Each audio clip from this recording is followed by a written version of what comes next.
మరి ఒక సంస్థ చాలా స్పష్టంగా తెలియజేసింది. ఏదైతే తిరుమల శ్రీవారి లడ్డు ఉందో అందులో వైసీపీ నాయకులు చేసినటువంటి దందా, ఈ కల్తీ దందా వల్ల పూర్తిగా రసాయనాలతో 20 కోట్ల లడ్డూల్ని ప్రసాదంగా పంచారంటే ఇది ఎంత అపచారమో ఒకసారి రాష్ట్ర ప్రజలందరూ కూడా, భారతదేశంలోని ప్రజలందరూ కూడా గమనిస్తున్నారు. కొన్ని కోట్లాది రూపాయలు చేతులు మారాయి. ఈ వైసీపీ నాయకులందరూ కూడా ఏదైతే తిరుమల శ్రీవారి లడ్డు ఉందో ఆ కల్తీ విషయమై నిన్నందరూ కూడా వైసీపీ నాయకులందరూ కూడా వెళ్లి పూజలు చేపట్టారు. దేనికి పూజలు చేశారో అర్థం కాల.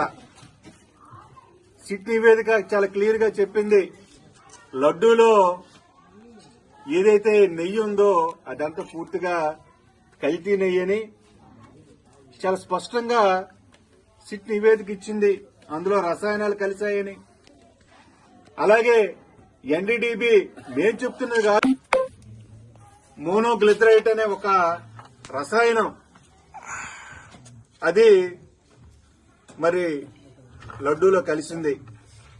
దాని ద్వారా ఏదైతే నెయ్యి అనేది తయారు చేయడం జరిగింది.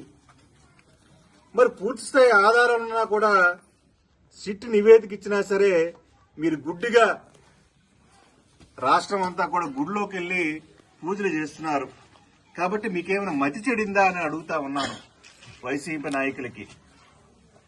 పాలు లేదు, పెరుగు లేదు, అలాగే వెన్న లేదు, ఏమీ లేకుండా ఎలా తయారైందండి నెయ్యి?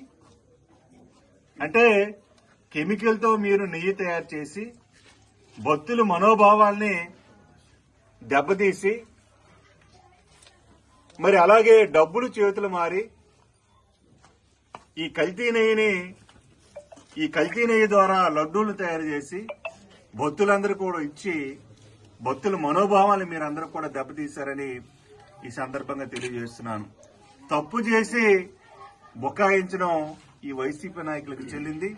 ఖచ్చితంగా దీన్ని మేము తిప్పికొడతాం. ప్రజలందరూ కూడా గమనిస్తున్నారు.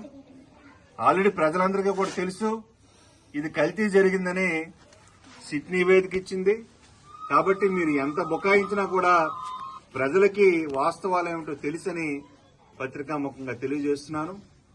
అలాగే మరి నిన్న జరిగినటువంటి కార్యక్రమాలు పాలకొండ నియోజకవర్గంలో మరి ఎమ్మెల్సీ విక్రాంత్ గాని, మాజీ ఎమ్మెల్యే కళావతి గాని పూజలు ఎందుకు చేశారో వాళ్ళకే మరి తెలియలేదు. ఎందుకంటే జగన్మోహన్ రెడ్డి గారికే మరి ఆయనకి తెలియనప్పుడు కింద స్థాయి ఈ నాయకులకి ఏం తెలుస్తుందండి?